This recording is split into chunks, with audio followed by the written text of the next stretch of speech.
1994 transplantation of human organs and tissues act പ്രകാരം അതിലെ ചട്ടങ്ങൾ രൂപീകരിക്കുന്നത് 2014 ആ ചട്ടങ്ങൾക്കനുസൃതമായിട്ട് ഓരോ സംസ്ഥാനത്തും ഒരു ഓർഗനൈസേഷൻ, ദേശീയ തലത്തിലുള്ള ഓർഗനൈസേഷന് സമാന്തരമായിട്ട് ഉണ്ടാകണം എന്നുള്ള ചട്ടത്തിൻ്റെ അടിസ്ഥാനത്തിലാണ് സംസ്ഥാനത്ത് കേസോട്ടോ രൂപീകരിക്കുന്നത്.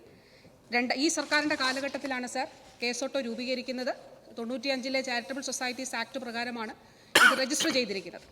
കേസോട്ടോ രൂപീകൃതമായതിനു ശേഷം അതിനു മുൻപുണ്ടായിരുന്ന കേനോസ് ആണ്, Kerala network of organ sharing ആണ്.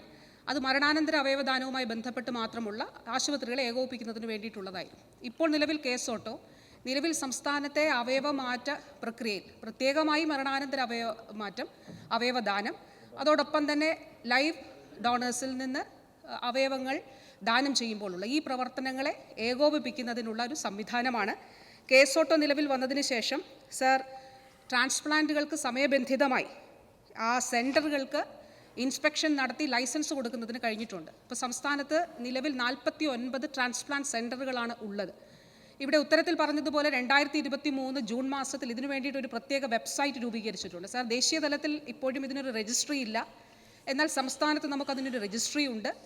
ഈ നെറ്റ്വർക്ക്, ഈ വെബ്സൈറ്റിൽ അത് പബ്ലിക് ഫ്രണ്ട്ലി ആയിട്ടും പൊതുജനങ്ങൾക്ക് കാണത്തക്ക നിലയിലുള്ള വിവരങ്ങൾ അവിടെയുണ്ട്. എന്താണ് ഓർഗൻ ട്രാൻസ്പ്ലാന്റേഷൻ, എന്താണ് ഡൊണേഷൻ, അതിൻ്റെ നിയമങ്ങൾ ഉൾപ്പെടെ കാണിക്കുന്നുണ്ട്. അതൊരു പബ്ലിക് ഇൻ്റർഫേസ് ആണ്.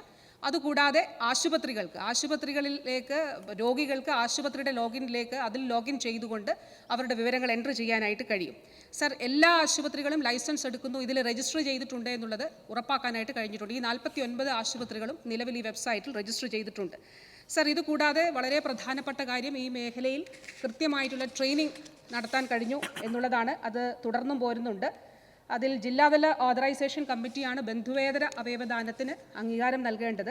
അപ്പോൾ ജില്ലാതല ഓതറൈസേഷൻ കമ്മിറ്റിക്ക് ട്രെയിനിങ് സംഘടിപ്പിക്കുക, മസ്തിഷ്ക മരണ സ്ഥിരീകരണത്തിനായി ഡോക്ടർമാരെ പരിശീലിപ്പിക്കുക, ട്രാൻസ്പ്ലാന്റ് ഡോക്ടർമാർക്ക് ട്രെയിനിങ് സംഘടിപ്പിക്കുക തുടങ്ങിയവയും കേസോട്ടോ നിർവഹിക്കുന്ന ഉത്തരവാദിത്തങ്ങളാണ്.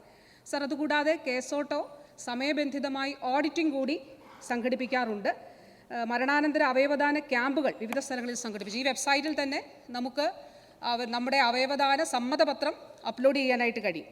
കേരളത്തിൽ മരണാനന്തര അവയവദാനം ഏകോപിപ്പിക്കുന്നതിനും അതോടൊപ്പം പ്രോത്സാഹിപ്പിക്കുന്നതിനും അതോടൊപ്പം തന്നെ നിയമം അനുശാസിക്കുന്ന നിലയിൽ മരണാനന്തര അവയവദാനത്തിനൊപ്പം മറ്റ് ലിവിംഗ് ഡോണറിൽ നിന്നുള്ള അവയവദാനം, അതിൻ്റെ പ്രവർത്തനങ്ങൾക്ക് മേൽനോട്ടം വഹിക്കുന്നതിനുമാണ് ഇപ്പോൾ കേസോട്ടോ ശ്രമിക്കുന്നത്.